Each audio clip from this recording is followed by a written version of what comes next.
Lição número 135.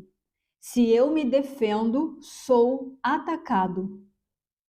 Quem se defenderia a menos que pensasse que foi atacado, que o ataque foi real e que a sua própria defesa poderia salvá-lo?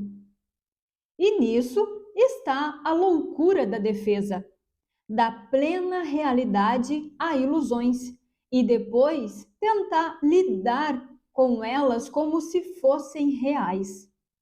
Acrescenta ilusões às ilusões, assim fazendo com que a correção seja duplamente difícil. É isso que fazes quando tentas planejar o futuro, ativar o passado ou organizar o presente como desejas.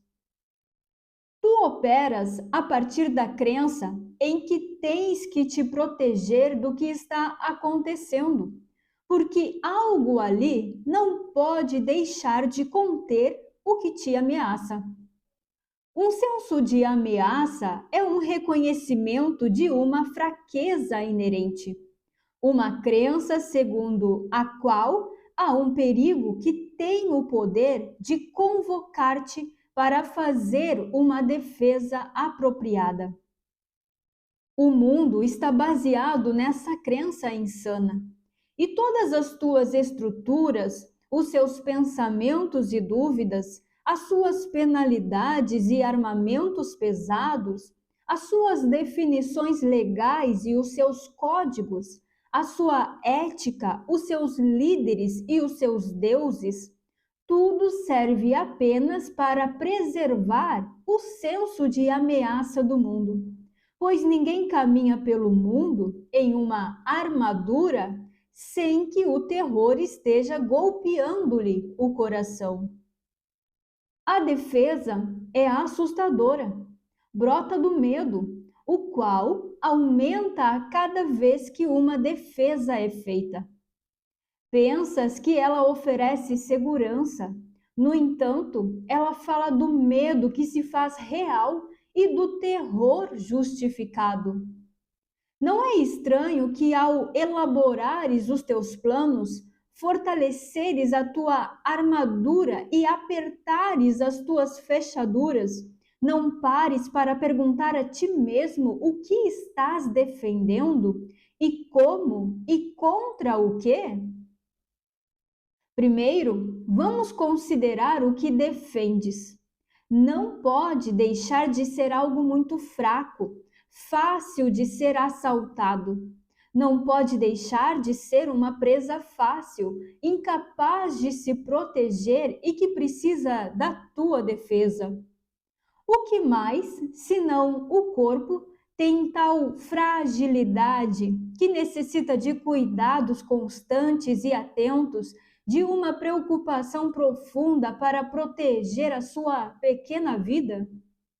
O que mais, senão o corpo, vacila e não pode deixar de falhar em servir ao Filho de Deus como um digno anfitrião? No entanto, não é o corpo que pode ter medo, nem ser um objeto do medo. Ele não tem necessidades, senão aquelas que tu lhe atribuis. Não precisa de estruturas complicadas para sua defesa, de medicamentos para torná-lo saudável, de absolutamente nenhum cuidado e nenhuma preocupação. Defende a sua vida ou oferece-lhe dádivas para fazer com que fique bonito ou muros para colocá-lo a salvo, e estarás dizendo que o teu lar está aberto ao assalto do tempo, que é corruptível, que está desmoronando, que é inseguro a ponto de precisar ser guardado com a tua própria vida. Esse retrato não é amedrontador? Podes estar em paz com tal conceito acerca do teu lar?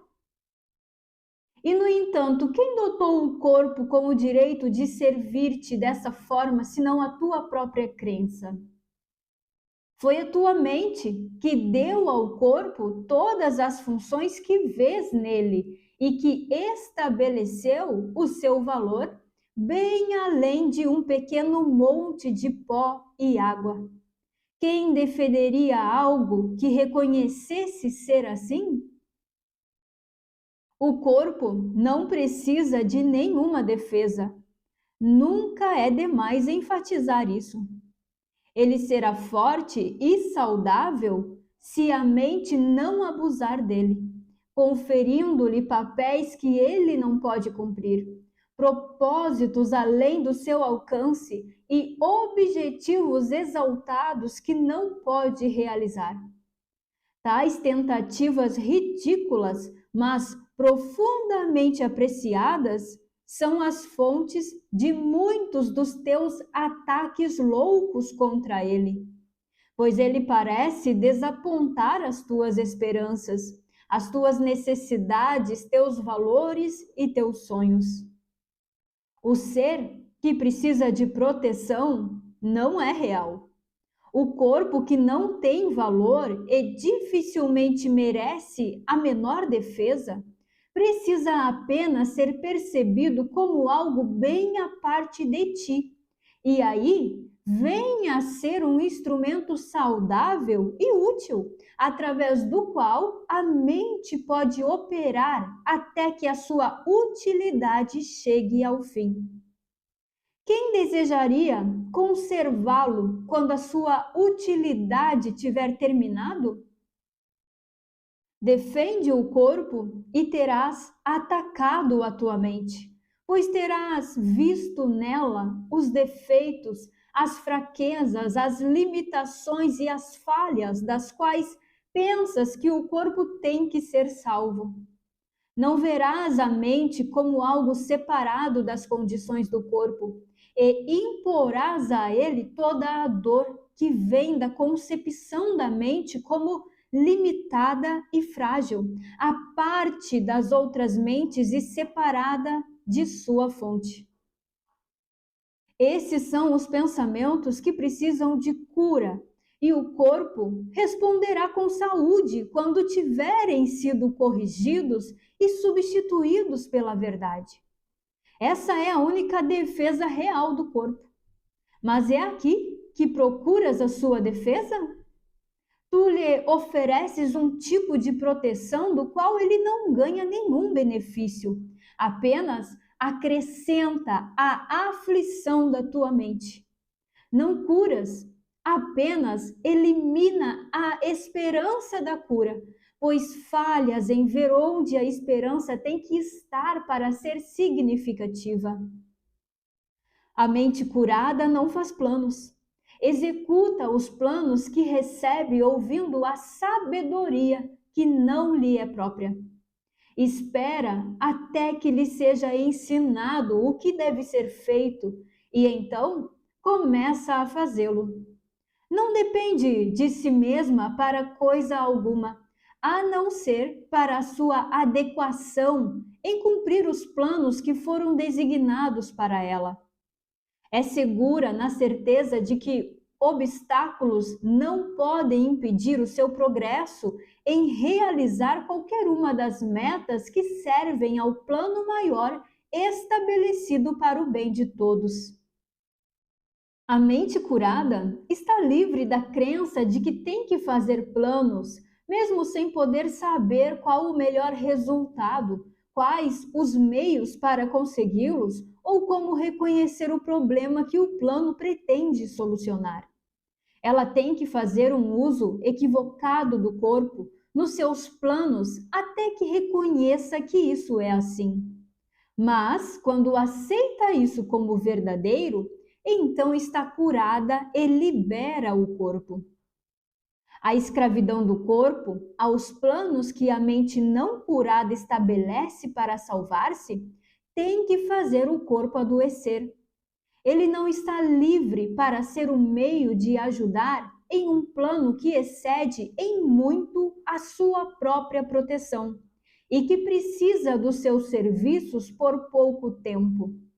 Nessa capacidade, a saúde é assegurada, pois tudo que a mente emprega para isso funcionará perfeitamente como a força que lhe foi dada e não pode falhar. Talvez não seja fácil perceber que planos iniciados por nós mesmos não passam de defesas e todos foram feitos para realizar esse propósito. São o meio pelo qual a mente assustada quer empreender a sua própria proteção, ao custo da verdade. Isso não é difícil de reconhecer em algumas das formas que toma o autoengano, em que a negação da realidade é bem óbvia. No entanto, fazer planos não é frequentemente reconhecido como uma defesa. A mente engajada em fazer planos para si mesma está ocupada em estabelecer um controle sobre acontecimentos futuros. Ela não pensa que as suas necessidades serão providas, a menos que faça as suas próprias provisões. O tempo vem a ser uma ênfase no futuro, a ser controlado pelo aprendizado e pela experiência obtida em eventos passados e em crenças anteriores. Ela não vê o presente, pois repousa sobre a ideia de que o passado ensinou o suficiente para deixá-la dirigir o seu curso futuro. A mente que planeja está, assim, recusando-se a permitir a mudança. Aquilo que aprendeu antes vem a ser a base para suas metas futuras. A sua experiência passada dirige a sua escolha do que irá acontecer. E não vê que é aqui e agora que está tudo o que precisa para garantir um futuro que não é como o passado, sem a continuidade de qualquer uma das velhas ideias e crenças doentias. A antecipação não desempenha nenhum papel, pois a confiança presente dirige o caminho. Defesas são os planos que empreendes contra a verdade. O seu objetivo é o de selecionar o que aprovas e de ignorar o que consideras incompatível com as tuas crenças a respeito da tua realidade. Mas o que fica é de fato sem significado, pois a tua realidade é a ameaça que as tuas defesas querem atacar, obscurecer, fragmentar e crucificar. O que deixarias de aceitar se apenas soubesses que tudo o que acontece, todos os eventos passados, presentes e por vir, são gentilmente planejados por aquele cujo único propósito é o teu bem? Talvez tenhas entendido o seu plano de forma equivocada, pois ele nunca te ofereceria dor. Mas as tuas defesas não te deixaram ver a sua bênção amorosa brilhando em cada passo que jamais deste. Enquanto fazias planos para a morte, ele te conduzia gentilmente para a vida eterna. A atual confiança nele é a defesa que promete um futuro imperturbado, sem nenhum traço de pesar e com uma alegria que cresce constantemente, enquanto esta vida vem a ser um instante santo, estabelecido no tempo, mas ocupado apenas com a imortalidade. Não deixes que outras defesas, senão a tua atual confiança, dirija o futuro. E esta vida venha a ser um encontro significativo com a verdade que só as tuas defesas poderiam querer ocultar. Sem defesas, tu vens a ser uma luz que o céu, com gratidão, reconhece como a sua própria luz. Ela te conduzirá pelos caminhos designados para a tua felicidade, de acordo com o antigo plano, que começou com o início dos tempos. Os teus seguidores unirão as suas luzes à tua, e ela aumentará até que o mundo seja iluminado com alegria. E os nossos irmãos, com contentamento, deixarão de lado as suas incômodas defesas, que em nada lhes foram úteis e só podiam aterrorizar. Vamos antecipar esse momento hoje com confiança presente, pois isso faz parte do que foi planejado para nós. Estaremos certos de que tudo o que precisamos nos é dado para a nossa realização no dia de hoje.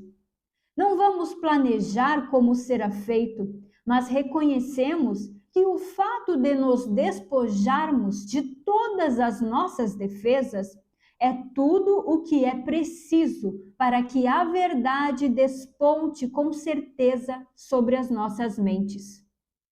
Durante 15 minutos, 2 vezes hoje, vamos descansar de planejamento sem sentido e de todo pensamento que impede a verdade de penetrar nas nossas mentes.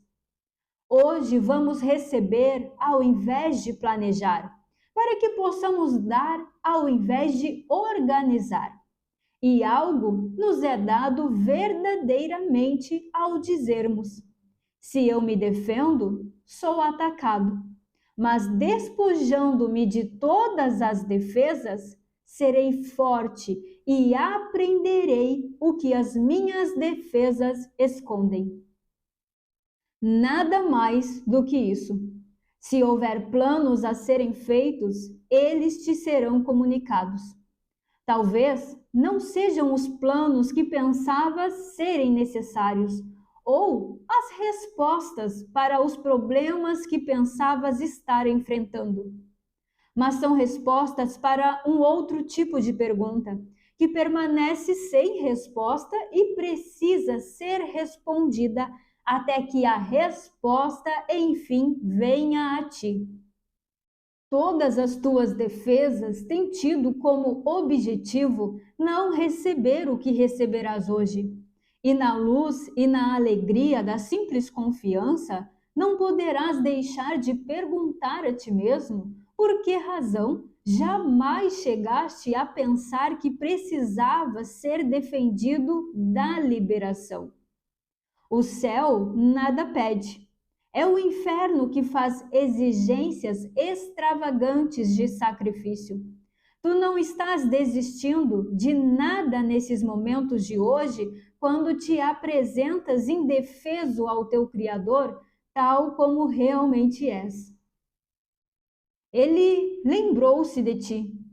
Hoje nos lembraremos dele, pois este é o momento da Páscoa na tua salvação.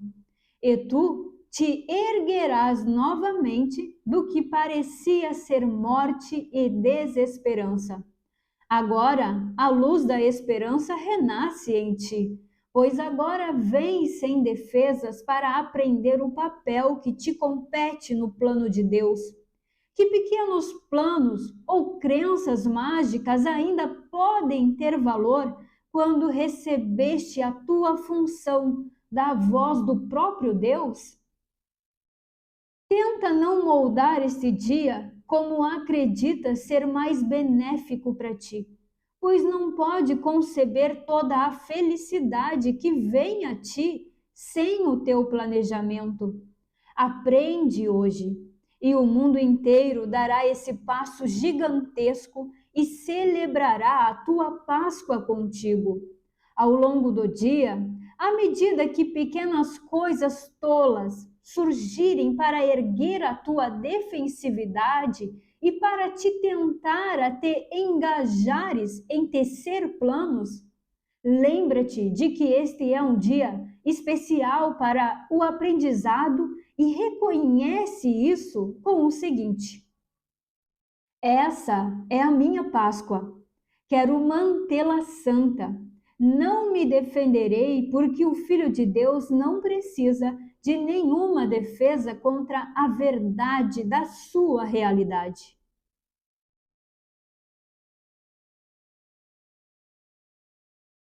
Essa lição de hoje é uma lição muito importante.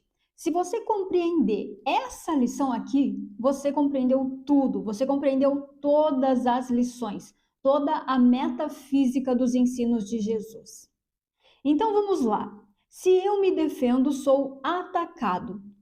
Para começar, este sujeito da frase, não é o eu no mundo, não é o personagem, não é o corpo, não é este você no mundo. Este sujeito aí é a consciência. Essa lição é para consciência. Ele não está falando aqui que o corpo não pode se defender, que o corpo não pode se defender de um assalto, sabe? De um cara que quer fazer algo contigo, por exemplo.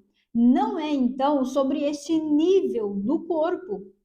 Aqui no mundo, se entra um assaltante aí na tua casa no meio da noite, você se defende sim. Se o coronavírus está aí, você deve usar máscara, lavar as mãos, evitar contato físico. Se a dengue está aí, então você deve cuidar das poças de água, da sujeira no pátio. Se você vai sair, você deve fechar a casa. Se vai deixar a bicicleta na rua, você deve colocar o cadeado lá. Então não seja ignorante agora, assim como aquele texto onde o diabo falou para Jesus no deserto: se tu é o filho de Deus, se joga daqui, que ele te salva. Não tem nada a ver com isso. O nível físico não tem a ver com o espiritual. O Filho de Deus, assim como a segurança, está no nível espiritual e não no corpo, e não na matéria. Então, para nós começar, vale frisar que não é desse nível do mundo, das imagens, que a lição está falando. E nem é também com este personagem, com a personalidade, com o corpo que a lição está falando, tá? É com a consciência, certo? Bom, você lembra que quando a extensão de Deus teve aquela diminuta ideia de fazer algo à parte de Deus, para Deus, foi uma ideia que Deus ele não deu significado. Foi uma ideia que não tinha realidade, porque ela não foi pensada com Deus, foi pensada à parte de Deus. Mas Deus ele não fez nada com essa ideia porque ela não tinha significado, ela não tinha existência, mas ela teve um efeito, né? Um efeito que também não tinha significado, né? Porque a ideia já não tinha significado, então o efeito também não tinha significado, mas ainda assim teve um efeito. O efeito, o que que era? O efeito foi o pensamento de separação. E este pensamento de separação, interpretando que ele era uma coisa separada, uma coisa pequena, fraco, ele interpretou também ali que tinha uma existência à parte dele, que era maior que ele, que era mais forte e que iria atacar ele. Foi aí que surgiu também a consciência. Foi aí que surgiu uma consciência de separação, uma consciência deste pensamento de separação, para experimentar este pensamento de separação. Então perceba que a própria consciência, ela já foi feita como uma defesa do pensamento que interpretou que tinha uma dualidade.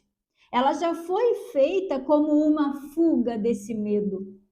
Portanto, quando a consciência ela está identificada com esse pensamento de separação, quando ela experimenta, né, ela gera a experiência da separação, ela também tem a experiência de culpa e de medo que o pensamento tem. A sensação basal dessa consciência, então, é de medo, é de pavor. É este medo do que é maior, do que é mais forte, do um outro que vai atacar ela, né? Que vai acabar com ela. É um pavor enorme que essa consciência experimenta. E aí, mais uma vez, para resolver esse medo, o que ela faz? Ela foge também, ela se fragmenta. A fragmentação, né, que é como a gente conhece aqui, que é o Big Bang, é uma fuga, também é uma defesa. Então veja que o mundo, os planetas, a terra, a água, o teu corpo aí, os papéis no mundo, as funções, as vontades e todas as coisas que há no mundo são defesas, foram feitas como um meio de fugir, de se defender desse medo, né? E por que ela está fugindo de Deus? Porque tem uma crença inicial neste pensamento aí de separação de que ele fez algo contra Deus. E agora, então, Deus ele vai se voltar contra ele. Tem uma crença no ataque, em que vou ser atacado por Deus. Após essa crença ilusória, porque Deus, na verdade, ele não deu significado para esse efeito, né? Para esse pensamento. Deus não quer se voltar contra ele, porque ele não tem significado. Mas por causa dessa ilusão do próprio pensamento, tudo o que foi inventado a partir disso é uma defesa, é uma fuga, é para se defender desse medo, dessa crença no ataque. Então, é preciso entender que o medo, ele não está no corpo. Definitivamente o medo não está no corpo, ele está na consciência. Essa sensação basal, ela não está no corpo, ela está na consciência. Se você parar e olhar para o medo, você vai ver que não tem nada acontecendo no corpo. Se você ainda não percebeu isso, é porque está aí na fuga através do corpo. Mas se parar e olhar, vai ver isso claramente, nitidamente. Este você no mundo, este corpo, ele só é usado pela consciência para se distrair, para fugir desse medo. O mundo, incluindo o teu corpo, ele foi feito para se defender, para se distrair e não olhar para o medo. Ele foi feito para se esconder. E como que acontece isso? A partir desse foco no corpo, dessa distração, a consciência ela continua nessa sensação basal de medo, porque ela não resolve esse medo, né? Se ela foge, ela não resolve. Então, o medo ele está sempre ali, ele está sempre ali na consciência. O que ela está fazendo o tempo inteiro é mantendo esse medo ali e tornando esse medo real, ao invés de resolver. Então, toda fuga não resolve, só mantém. Essa crença na fraqueza, na limitação, na impotência, sabe? Tá ali na consciência também. É ela que experimenta isso quando está identificada com o pensamento de separação. Ela experimenta também uma insatisfação o tempo todo. Sabe o que é isso? Uma sensação de erro, uma sensação de culpa, de que gostaria que tudo fosse diferente, de que não queria que as coisas fossem assim, de que tem algo errado. Com certeza você sabe o que é isso. E aí, no corpo, é projetado esse medo em sensações de incômodo, de irritação, de angústias, preocupações, desconfortos mesmo, tudo que é tipo de desconforto. E para fugir dessas sensações, desse medo mais uma vez, ela agora usa este você no mundo para fugir, para se defender. E você pode ver isso onde você está sempre querendo fazer alguma coisa, não é assim? Sempre tem que estar fazendo algo, nunca fica quieto, nunca fica presente. Agora você precisa organizar, você precisa mudar, você precisa planejar, controlar, quer fazer isso, quer fazer aquilo, né? Tem que trabalhar, tem que juntar, tem que melhorar, quer buscar, olha isso, olha aquilo, vive se distraindo, né? Você nunca para, você nunca cansa de buscar. Isto é, está sempre fugindo, está sempre se defendendo, procurando se defender de algo ilusório, de uma crença ilusória de que a retaliação vai chegar. Você já percebeu que você se preocupa muito com o futuro? E não só com o futuro distante, mas com o futuro, tipo, agora à noite, com coisas que você tem que fazer no dia de hoje mesmo, fazer daqui a pouco. Tipo assim, você está agora escutando este áudio e daí daqui a pouco passa um pensamento aí na tua mente, né? Dizendo que você tem que fazer tal coisa depois. Isso já é a distração, já é uma fuga do agora. Você está aí me escutando e daqui a pouco pensa em outra coisa. E aí pensa em outra coisa e vem outro pensamento. E aí você fica divagando em pensamentos.